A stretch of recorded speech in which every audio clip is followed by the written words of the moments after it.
ভালোবাসা কখনো কখনো সিনেমার গল্পকেও হার মানায়। টুনি তারেকের দাম্পত্য জীবনের নানা বাঁকে সেই গল্প লেখা হয়েছে। 2006 সালে পারিবারিকভাবে বিয়ে হয় সাভারের কলেজ পড়ুয়া তরুণী উম্মে সাদেহিনা টুনি ও মালয়েশিয়া প্রবাসী তারেকের। 1 বছর পরেই তাদের ঘর আলো করে আসে পুত্র সন্তান আজমাইন দিব্য। সবকিছুই ঠিকঠাক চলছিল, তবে বিয়ের 2 বছর বাদেই গুরুতর অসুস্থ হয়ে পড়েন তারেক। চিকিৎসকরা জানান তার 2টি কিডনি প্রায় অচল। 3-4 জায়গা থেকে একই রিপোর্ট আসে, তখন আমরা বাধ্য হই বিশ্বাস করতে যে হ্যাঁ তাহলে প্রবলেমটা আসলে সত্যি। এমন দুঃসময়ে স্বামীকে ছেড়ে যাননি টুনি, বরং উন্নত চিকিৎসার জন্য নিয়ে যান ভারতে। খরচ বহন করতে নিজেই হাল ধরেন সংসারের। ভেলোরে যে 10টা বছরও ট্রিটমেন্টটা করেছি, এটার জন্য আমাকে প্রতি বছরে 2 বার, কোনো বছরে 3 বার করেও যেতে হয়েছে। আর এই খরচটা আমার একটা বিউটি পার্লার আছে, আমি ছোটোবেলা থেকেই বিউটি পার্লারের কাজটা করতাম। পার্লারের কাজ আর আমি বুটিক্সেরও কাজ শিখেছিলাম আমার খালার কাছ থেকে, বাটিক, ওই কাজের টাকা আর আমার যে মা বাবা বোন, আমার খালা চাচা, এদের কাছ থেকে আমি হেল্পটা নিয়ে, টাকা পয়সার হেল্প নিয়ে আমি ওর ট্রিটমেন্টটা করিয়েছি এই 10টা বছর। দীর্ঘ 10 বছর চিকিৎসার পর ভারতের চিকিৎসকরা জানান কিডনি প্রতিস্থাপন ছাড়া এখন আর উপায় নেই। এমন অবস্থায়ও স্বামী তারেকের হাত শক্ত করে ধরে রাখেন টুনি। দীর্ঘ সময় বেকার হয়ে পড়া তারেকের কাছ থেকে ততদিনে মুখ ফিরিয়ে নিয়েছে পরিবার। প্লিজ তোমরা আমাকে নিষেধ করো না, আমি ওকে ডোনেট করব, আমাকে তোমরা একটু হেল্প করো, টাকা পয়সা দাও। তখন সবাই বলল ঠিক আছে, তুই যখন আমাদের কথা শুনবি না, আচ্ছা আমরা যে যা পারি হেল্প করব।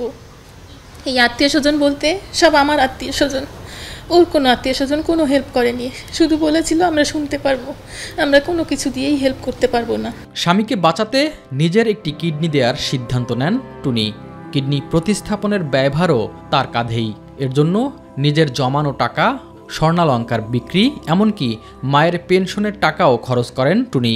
সফলভাবে হয় কিডনি প্রতিস্থাপন। চেক আপ করার পর সবই ঠিক ছিল, তো ডাক্তার বলল যে 2টো এক্সট্রা ইনজেকশন লাগবে, যেটা নাকি এক একটা 1.5 লাখ করে দাম। এটা যদি দেয়া হয় তাহলে জিনিসটা খুব ভালোভাবে ম্যাচ হয়। তখন আমি খুব কান্নাকাটি, আমার এই টাকাটা ছিল না। তখন আমার মা আমার সাথে ছিল, মা বলল ঠিক আছে আমি আরেকটা টাকা দিয়ে দিচ্ছি। তারপরে স্যার আরেকটা টাকা দিয়ে দিল। এভাবে করে আমাদের ট্রান্সপ্লান্টটা হয় 2019 সালের অক্টোবরে। জীবন যখন সুন্দরের অপেক্ষায়, তখনই বাজে বিপত্তি। কিডনি প্রতিস্থাপন হতেই স্বামী তারেকের রূপ পাল্টে যায়।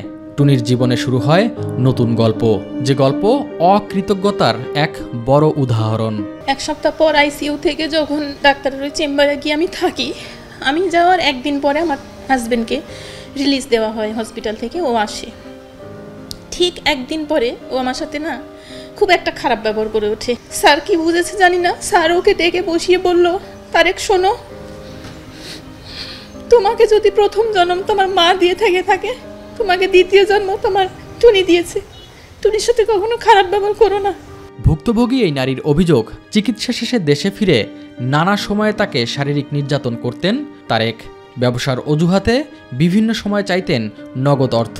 চলতে চলতে ও প্রায় সময় বলে যে আমাকে কিছু টাকা দাও, আমি কিছু করব। বেশ কয়েকবার আমি কয়েকটা সমিতি থেকে তুলে দিয়েছি। এবার সমিতি থেকে যে আমি টাকাটা তুলছি, এগুলোর কিন্তু মেয়াদ খুব কম থাকে। এই টাকাটাও ওই আমাকেই যুদ্ধ করে করে পরিশোধ করতে হয়েছে, এই পার্লারে কাজ করে, বুটিক্সের কাজ করে। কখনো আমার আত্মীয় স্বজনের কাছ থেকে আবার ধার চেয়েছি।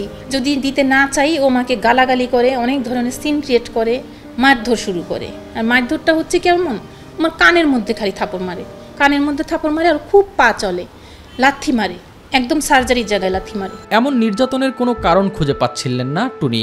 একসময় জানতে পারেন স্বামী তারেক পরকীয়ায় আসক্ত।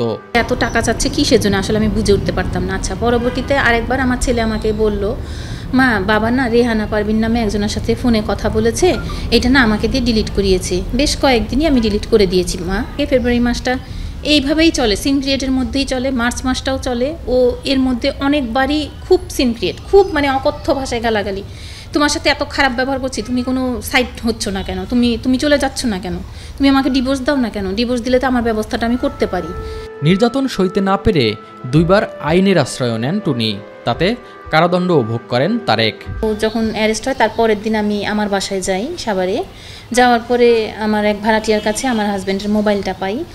পাওয়ার পরে মোবাইলটা আমি চেক করে দেখলাম বিভিন্ন নাম্বার, আর আরেকটা মহিলার নাম্বার পেলাম যার নাম নাকি মেরি, তাহমিনা আক্তার মেরি। এই মেরির নামটাও আমি ওর মুখে বহুবার শুনেছি এত বছর সংসারের লাইফে। মহিলার কিছু রেকর্ড আমি পাই যেখানে নাকি ওই মহিলা বলছে যে তারেক জামিনে আসার পর তারেকের ভবিষ্যতের কোনো দরকার নাই, তারেকের ছেলেও লাগবে না, বাড়িও লাগবে না, বাড়িঘর দর বিক্রি করে তারেককে আমি আমার কাছে নিয়ে এসে পড়বো, মোহাম্মদপুরে বসিলায় নিয়ে এসে পড়বো। এই ধরনের তাদের প্ল্যান। যে কটা দিন জেলে ছিল এখানে আমাকে বিভিন্ন ধরনের হয়রানিই শুধু করা হয়েছে।